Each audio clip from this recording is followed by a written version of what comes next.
Buenos días. Planes de seguridad pública y vigilancia penitenciaria. De esto vamos a hablar en República.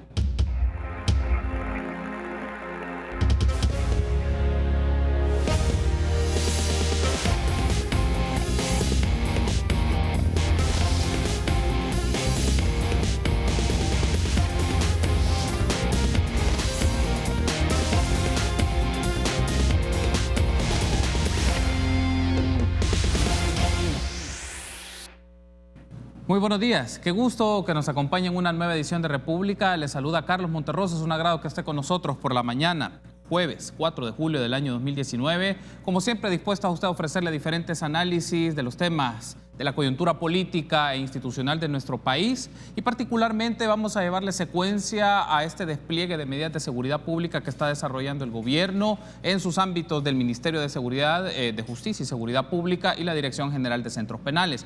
Pero vamos a tener dos perspectivas. En esta primera parte, de una perspectiva de la vigilancia penitenciaria, de las tareas que se están haciendo en los centros penitenciarios y la declaración de emergencia que ahí se ha hecho. Y en la segunda parte lo vamos a ver desde la lectura de su relación con otras instituciones del Ministerio Público.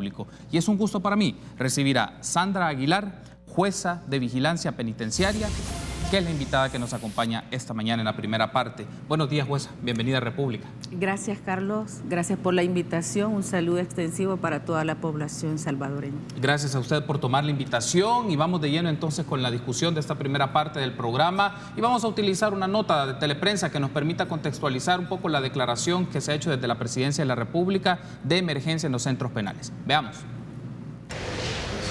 Para el mandatario es urgente incluir a más municipios en este plan, y para eso ordenó el despliegue de 1000 elementos más de las fuerzas de seguridad. Estamos pensando que podemos cubrir 2 municipios más que últimamente han estado con alto nivel delincuencial. Cojutepeque será el municipio número 17, pero además se incluirá una residencial de mexicanos. Necesito que nos tomemos totalmente la gloria de mexicanos, totalmente. Le vamos a peinar. Quiero registros de toda la gente que entra y sale, y ahí de ahora en adelante si hay un arma, si hay un pandillero, si hay tenencia de droga, aportación de droga, captura en flagrancia y a los penales. Espera ganarse poco a poco la confianza de la población, ya que también se necesita de su colaboración. A que dejen de pagar la renta y a que dejen de pagar la extorsión, sobre todo en las zonas en donde tenemos pleno control territorial. Aseguró que continuará la emergencia en los centros penales, donde se eliminó todo tipo de comunicación. Se bloqueó la señal de celulares y además de eso se cerraron las llamadas que estaban abiertas. Ellos tenían teléfonos adentro, patrocinados por el gobierno. Aunque no lo crea mucha gente, porque en otros países eso sería impensable, los reos casi que pueden llamar cuando quisieran, ¿no? Y con el fin de desmantelar grupos de mando en las cárceles, se mezclaron a los internos sin importar la estructura a la que pertenezcan. Habían mafias enquistadas todavía, pandillas que lideraban todos estos grupos, todas las celdas, habían penales completamente donde ellos ponían algún orden. Por último, el mandatario envió un mensaje a los miembros de pandillas. Paren de matar. Paren de matar, paren de asaltar, desarticulen esa estructura podrida, váyanse a sus casas. Ya se acabó, ya no hay más Mara Salvatrucha, Mara 18, yo sé que todavía existen, pero déjenlas antes de que ¿qué les queda? ¿Cuál es el futuro que les queda? ¿La muerte o la cárcel? Espera que esta semana los diputados aprueben los recursos para apoyar a la policía y Fuerza Armada en esta tarea. Para Teleprensa, Canal 33, Jorge Trillos.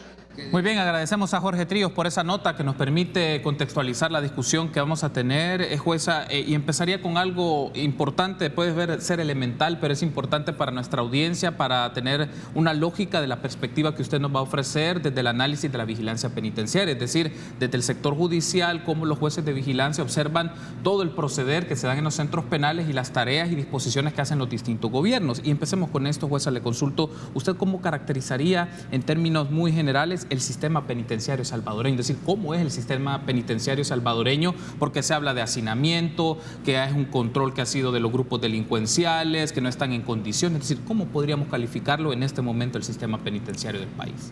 Yo creo que en el caso específico de El Salvador, se hace necesario quizás hacer un análisis también histórico.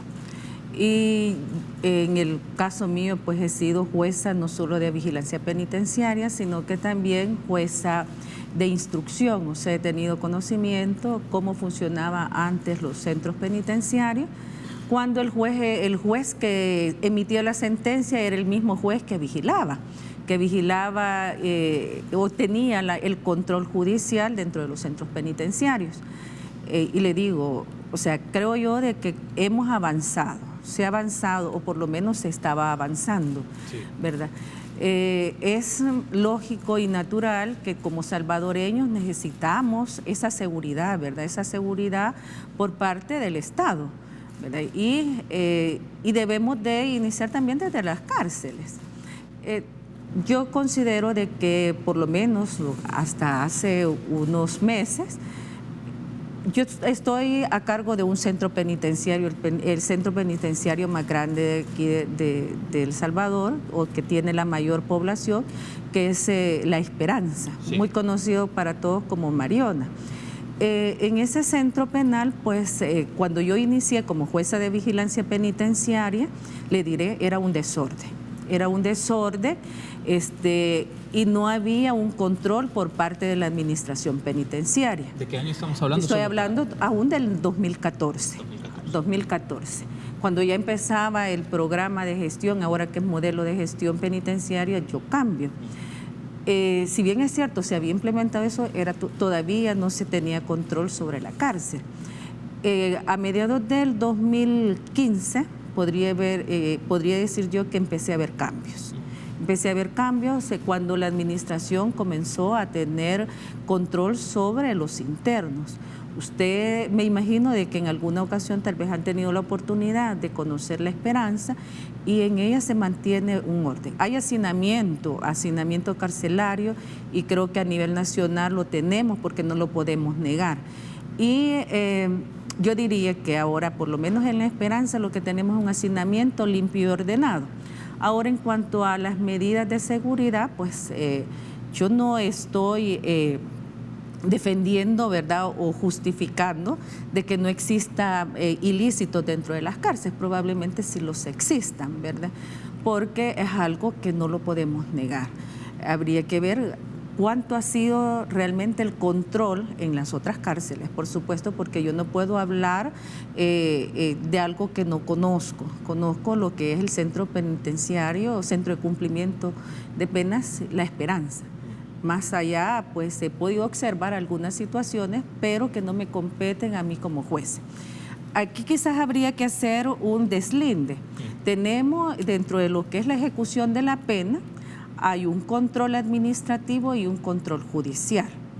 El juez de vigilancia penitenciaria y de ejecución de la pena tiene una doble función, y es, primero, vigilar o tutelar los derechos de las personas privadas de libertad. Y cuando hablamos tutelar derechos, estamos hablando de todos aquellos derechos que están establecidos en la Constitución, y que el único derecho que tienen restringido estas personas es el de la libertad. Entonces, ese es el papel del juez de vigilancia. Ahora, en cuanto a la ejecución, el juez también le ha asignado un determinado número de expedientes o de personas para vigilar el cumplimiento exacto de la pena que le ha sido impuesta, de la medida de seguridad. Entonces, en ese sentido, nosotros podemos tener internos tanto en La Esperanza, en La Unión, en Apanteos, en cualquier centro penitenciario. Pero en cuanto a la vigilancia y tutela de derechos, ¿verdad?, es de acuerdo a la función o al territorio que se nos ha sido asignado. Okay. Hay un asunto que, ya que usted nos hace esta contextualización, y creo que es importante, porque está el componente de administrativo, el componente de política pública que hace la dirección de centros penales, y el componente más de carácter judicial que llevan los jueces de vigilancia y de ejecución de pena, como usted nos acaba de describir. Ahora, hay otro asunto que en esta secuencia que me gustaría que platiquemos y analizar, jueza, es Dos medidas que desarrolló la administración anterior y que fueron como tuvieron sus críticas, tuvieron sus puntos a favor y sus puntos en contra, era sobre las medidas extraordinarias, porque se partía del supuesto, de la idea, y que también en este momento se ha mencionado, que la organización de los delitos, el diseño de los delitos, las actividades criminales de las pandillas se hacían desde los centros penales, es decir, se planificaban desde los centros penales y luego se comunicaban al exterior para que se desarrollara. Por eso se hicieron estas medidas, que en algunos casos también generó confrontación, posturas por violaciones a derechos humanos, posturas porque afectaba el trabajo de los jueces en términos generales. ¿Cómo evaluaría usted esas medidas extraordinarias que fueron implementadas por el gobierno anterior? Dice de que aquí también hay que hacer un estudio, un análisis desde la Constitución. El artículo 27 de la Constitución de la República establece que el Estado va a organizar los centros penitenciarios y tiene un fin específico, y es la rehabilitación y la educación de los privados de libertad. Entonces, ¿de qué manera nosotros podemos rehabilitar, reeducar y resocializar? Que son las tres re, ¿verdad?, que se ha conocido dentro de la doctrina, y cómo el Estado debe de lograr eso. Y dentro de eso está pues el respeto a los derechos humanos.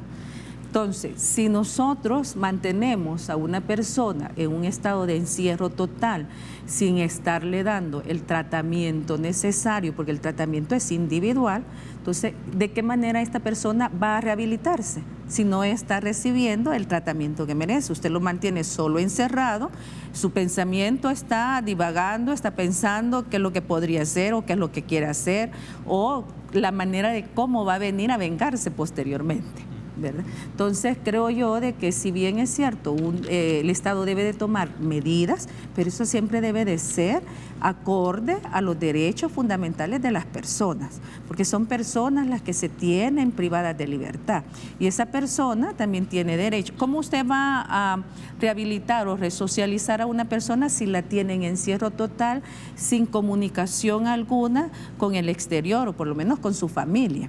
¿Cómo usted va a rehabilitar a una persona sin recibir sol si usted lo tiene en una celda oscura y no recibe el sol, no ve qué es lo que está sucediendo a su alrededor, o por lo menos tener una comunicación con su familia?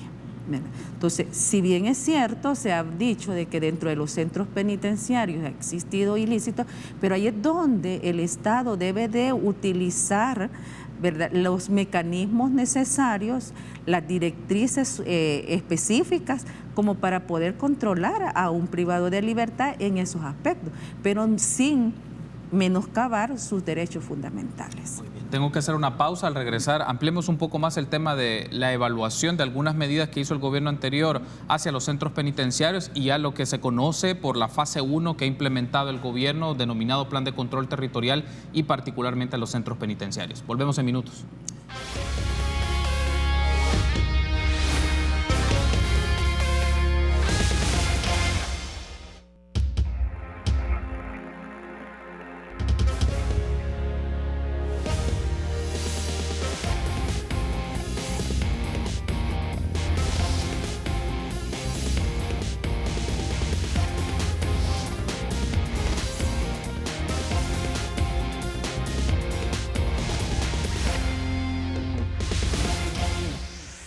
Gracias por continuar junto a nosotros. En República seguimos platicando sobre los planes de seguridad y la gestión de los centros penales. Para eso nos acompaña Sandra Aguilar, jueza de vigilancia penitenciaria. Hay un asunto que también, para llevar un poco la secuencia del segmento anterior, jueza, usted ya nos da un poco la postura de si podríamos hacer como una evaluación, y usted menciona desde la perspectiva constitucional, sobre las medidas extraordinarias que implementó el gobierno anterior y que luego varias de esas disposiciones se volvieron permanentes porque se involucraron o se incorporaron al marco legal. Otro de los temas, porque también generó un posicionamiento de la nueva administración y generó críticas del anterior, era el tema del uso de los brazaletes electrónicos en particular. Y quiero consultarle desde su perspectiva como jueza de vigilancia, o lo que significaba el trabajo para los jueces y juezas de vigilancia, ¿cómo evaluarían ustedes este uso de los brazaletes electrónicos a las personas que estaban bajo esa categoría que podían emplearlos? Bueno, primero hay que recordar que la ley del uso de dispositivos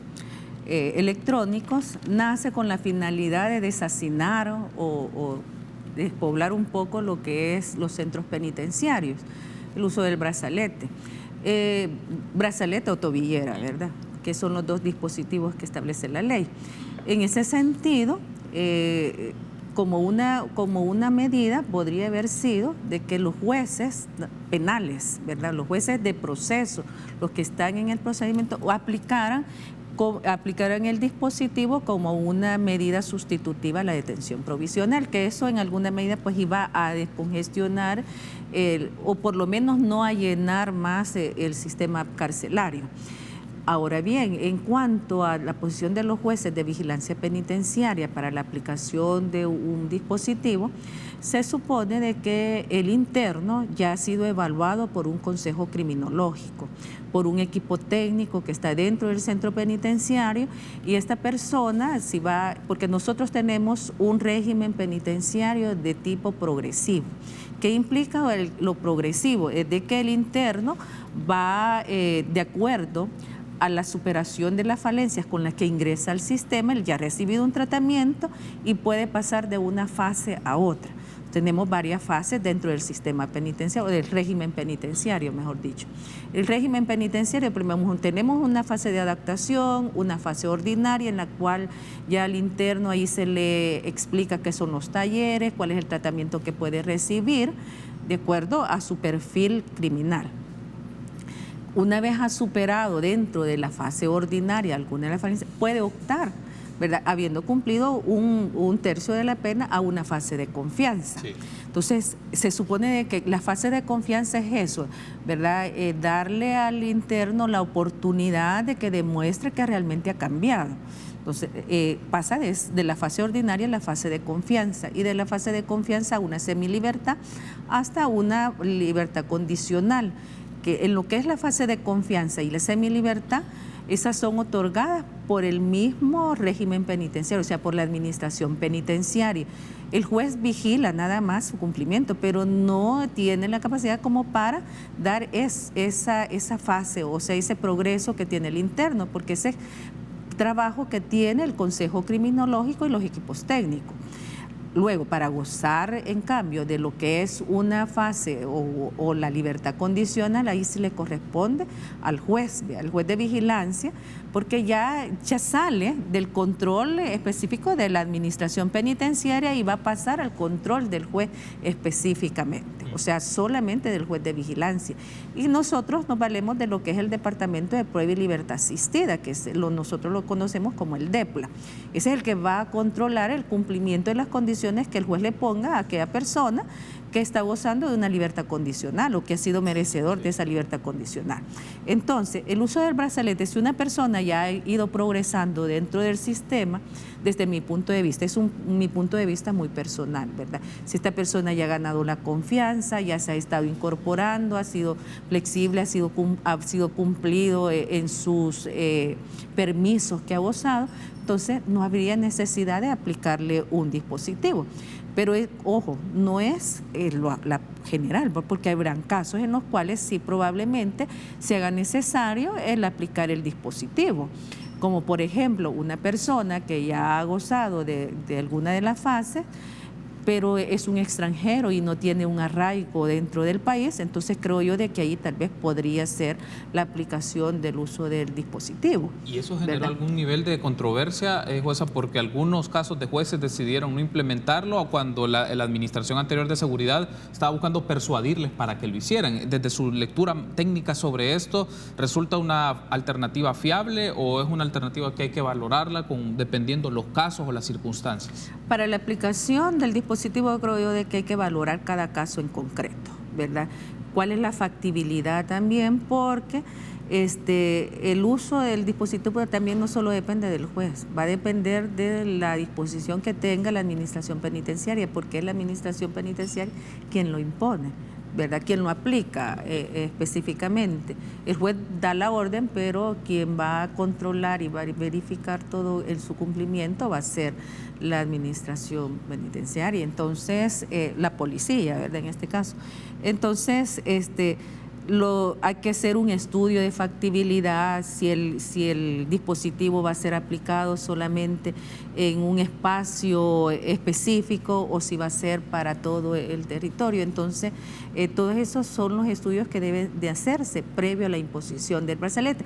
Entonces, si estamos en una fase inicial del proceso, resulta como que bastante tedioso o demasiado burocrático el esperar que se haga un estudio de factibilidad para la imposición, ¿verdad? No creo yo de que se han estado, o por lo menos se ha estado tratando en aquellos casos que se han impuesto, se ha tratado de hacerlo lo más rápido posible, pero sí lleva un estudio. Okay. Ahora hagamos la transición a la situación actual. Digamos, hemos hablado un poco de la lógica del sistema penitenciario, de las medidas, por lo menos algunas de las emblemáticas que hizo el gobierno anterior. Hablemos un poco de lo que está desarrollando el nuevo gobierno. Evidentemente solo tiene un mes en el ejercicio, pero ya ha desarrollado algunas cosas vinculadas a los centros penales. Y uno de esos que quiero consultarle es la calificación del estado de emergencia, que es lo que tomábamos con la nota con la cual iniciamos el programa. Según la ley penitenciaria, ¿qué se puede y qué no se puede hacer en ese estado de emergencia? Es decir, ¿cuáles son los límites que tiene la administración del centro penal y cuál es el rol en este caso de supervisión o de control del campo judicial sobre esta declaratoria? El artículo 23 de la ley penitenciaria establece lo que es la declaratoria del estado de emergencia y el artículo 24 da la facultad o especifica, ¿verdad?, el control judicial.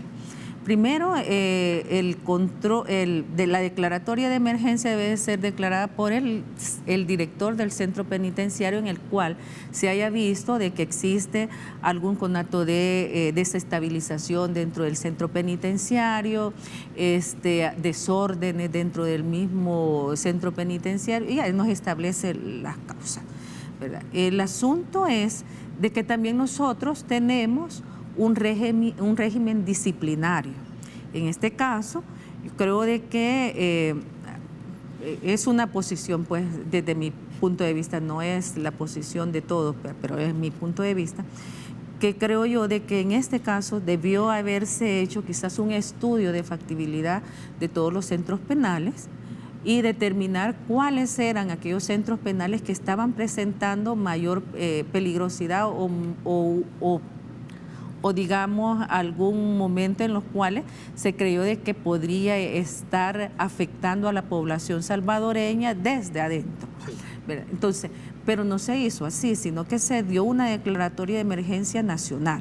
O sea, aquí entraron todos los centros penitenciarios, aunque aquellos que estaban llevando bien o correctamente o aparentemente bien su administración, ¿verdad? Pero aquí vemos también que todo dentro de los centros penitenciarios también están el hospital psiquiátrico. El hospital psiquiátrico que podría operar, por menos lo que es el pabellón de psiquiátricos que son privados de libertad también.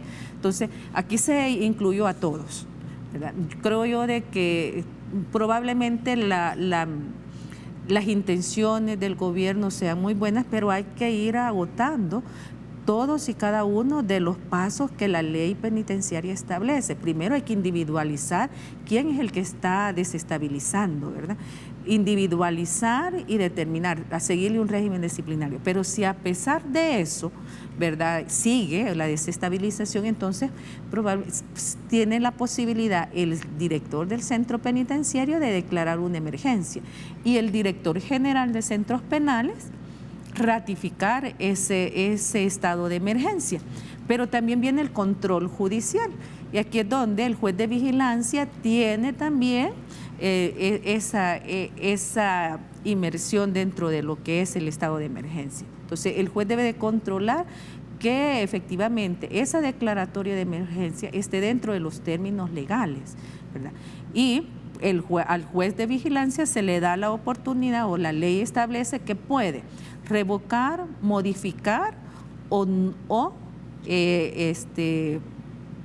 limitar el estado de emergencia. Hay un asunto, tengo que irme a la pausa, pero muy puntual, lo podemos ampliar en el último segmento, jueza, pero ¿qué pasa cuando se pone esta calificación del estado de emergencia de carácter indefinido? Usted nos ha mencionado que esto tiene una duración de 15 días según el marco de la ley penitenciaria. Entonces, ¿pero qué pasa cuando se hace esta calificación que es de manera indefinida? ¿Pueden entrar a actuar las expresiones de los jueces de vigilancia, el sector judicial ante esas circunstancias? Sí, claro. Claro, aquí es donde vemos aquí el control que debe de tener un órgano del Estado sobre otro órgano del Estado. Eso es lo que llamamos en teoría lo que es los pesos y contrapesos, la ley de pesos y contrapesos. Muy bien, tengo que hacer una pausa y desarrollamos en el último bloque esta idea y otros de los dispositivos o reacciones que se han generado en materia de centros penitenciarios. Volvemos en minutos.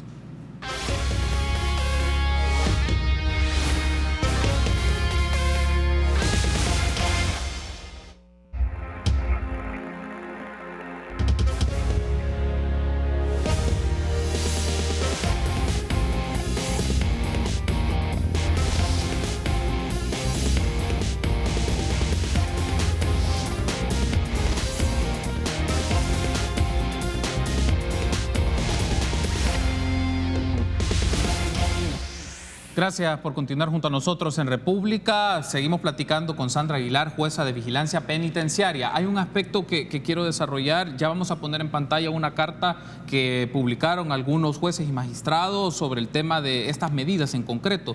Pero también otra disposición que desarrolló el gobierno, jueza, es la eliminación del esquema penitenciario que separaba las pandillas en distintas cárceles, sino que ahora van a estar integrados en diferentes centros penitenciarios. Desde su lectura, en la observación que hace de la vigilancia penitenciaria, ¿qué tipo de implicaciones podría tener una decisión de esas características? Es decir, a juntar a la gente de pandillas, de la Salvatrucha, de la 18 Sureños o Revolucionarios en los mismos centros penales. Bueno, yo creo de que esto debería de hacerse quizás un estudio más concienzudo, un estudio criminológico más concienzudo, que para eso están los expertos, ¿verdad? Pero desde mi punto de vista, el involucrar a una pandilla con otra, pueden suceder dos cosas y me parece que alguien que ustedes entrevistaron lo ha dicho. Me parece que fue un exdirector de centros penales. Se pueden suceder dos cosas, o que se unan, ¿verdad? O que llegan a un acuerdo de no agresión. Esas son las cuestiones que podrían suceder. Pero también esto podría sacar del contexto de lo que es, de la finalidad que tiene el régimen penitenciario, que es la rehabilitación y resocialización de las personas. Digamos que fuese lo extremo, que no se puedan ver entre ellos y que se agredan y puede dar lugar a que se decrete un estado de emergencia, y un estado de emergencia realmente por una desestabilización del sistema. Pero bien, eso creo yo de que yo se lo dejo a los expertos, a los criminólogos, ¿verdad? A los sociólogos, a los psicólogos, para que hagan un estudio dentro de eso. Y creo yo que la administración penitenciaria, antes de llevar a cabo eso, pues debe de hacer un estudio, qué es lo que nos conviene como país y qué es lo que le conviene a la administración penitenciaria, para que esto no se salga de contexto y que no se pierda el objetivo del cual es la pena, ¿verdad? ¿Cuál es el objetivo de la pena? Si es que ya no le vamos a dar cumplimientos entonces a lo que dice nuestra Constitución en el artículo 27.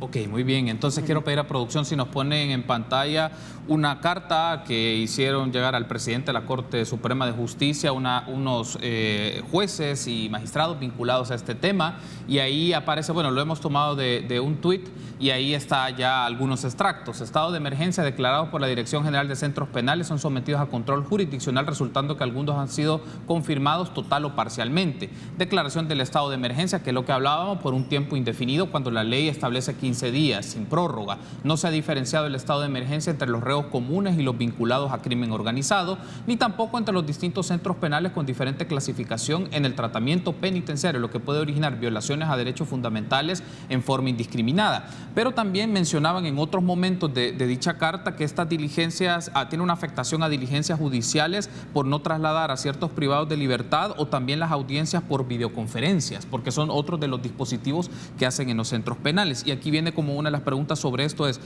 si bien lo que busca el gobierno es el control de los centros penales y evitar que desde ahí se ordenen delitos al exterior, pero también cómo eso no afecta el desempeño del trabajo del órgano judicial sobre sus diligencias, sobre las audiencias y sobre los informes de los traslados que tienen según el sistema de información penitenciaria. Bueno,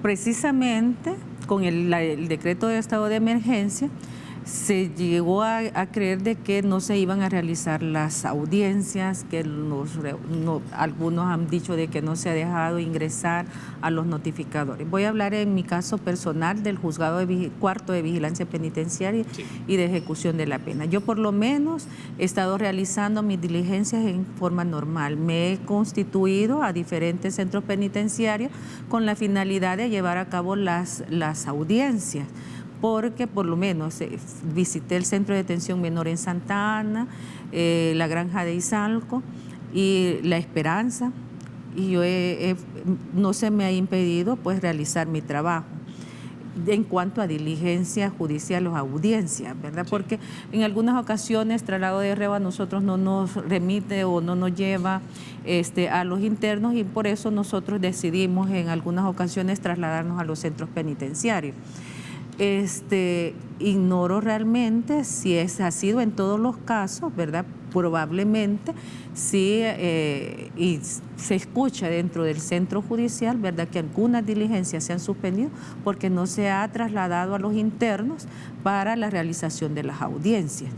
Yo debo de entender que esos internos que no han sido trasladados quizás están en aquellos centros penitenciarios en los que existe mucha más restricción, ¿verdad? Izalco, fase 3, Barrios.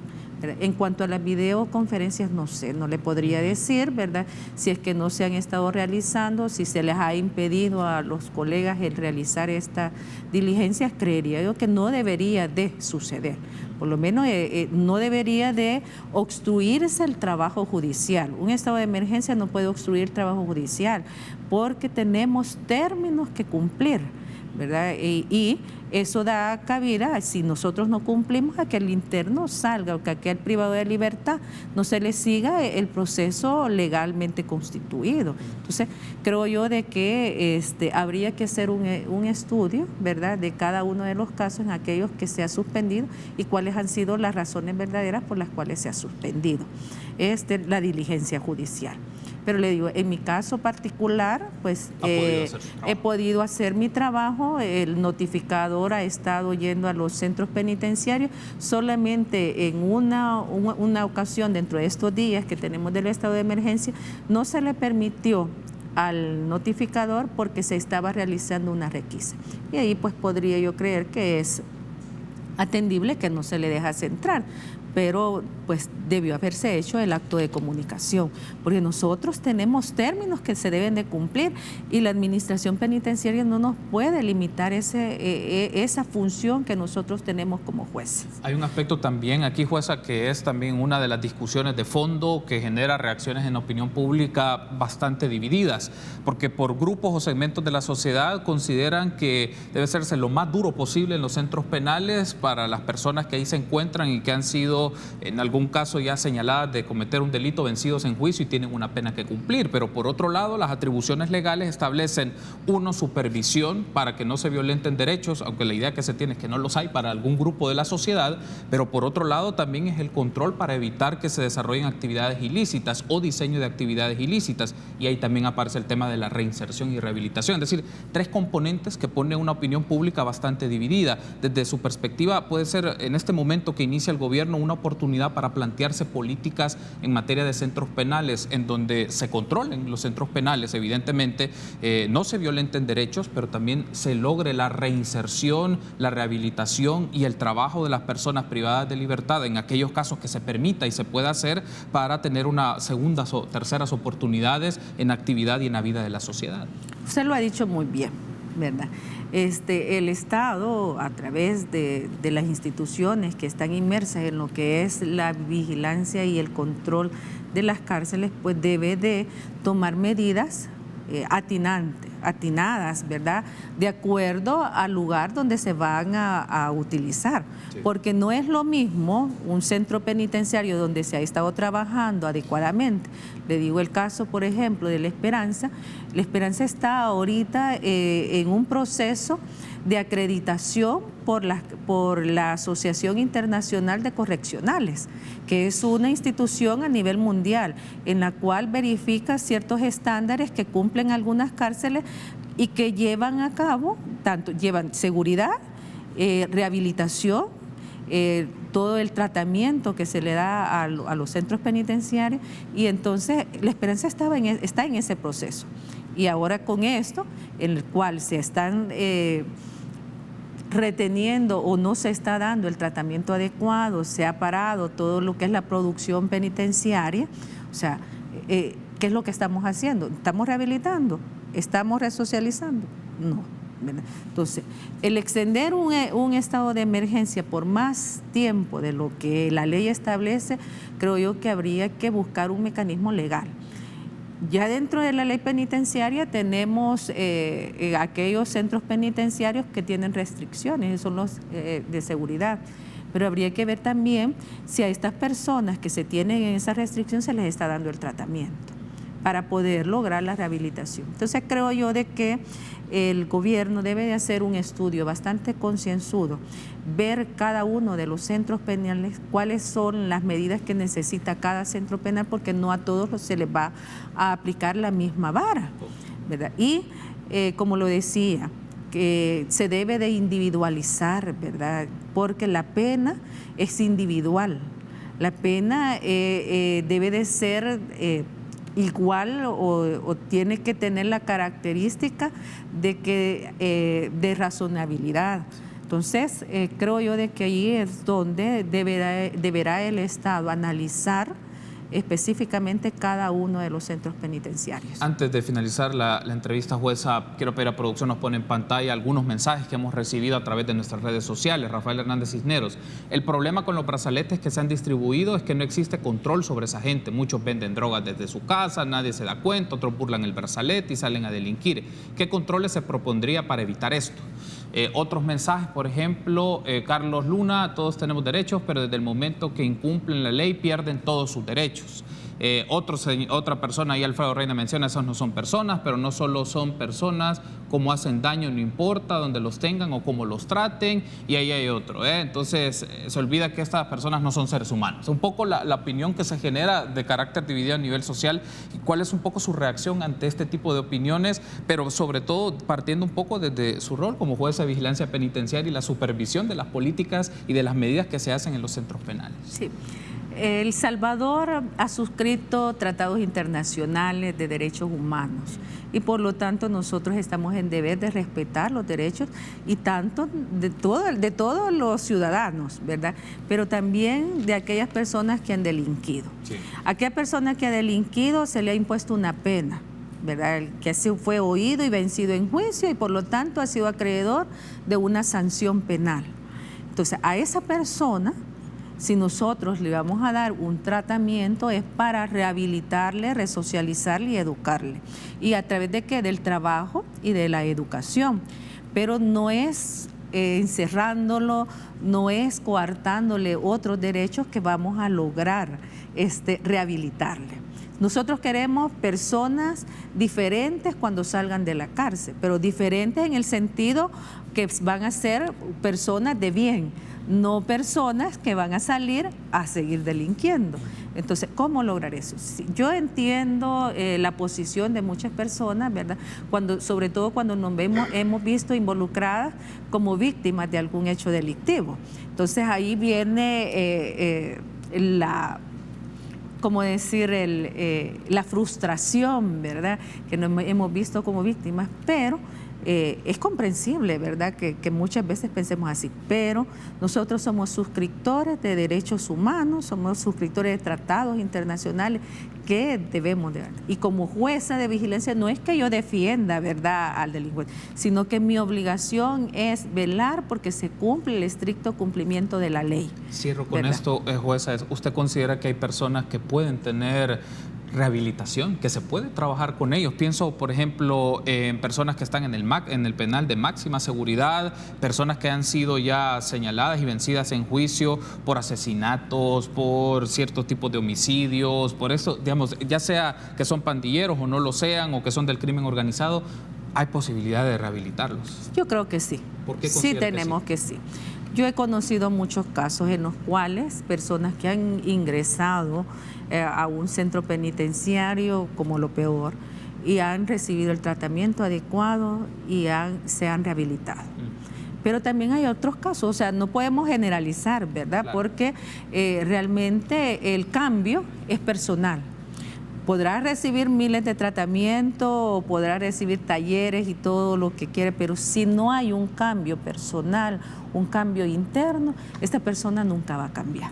Quiero darle las gracias, jueza, por habernos acompañado, darnos su lectura sobre estas medidas, lo que significa también el trabajo de los jueces y juezas de vigilancia y ejecución de pena y el trabajo del sistema judicial en este ámbito. Muchas gracias y la invitación está hecha para que nos acompañe para seguir abordando este y otros temas. Muchas gracias. Gracias a usted. Muy amable, gracias por habernos acompañado. Permítanos una pausa, continuamos con más entrevistas.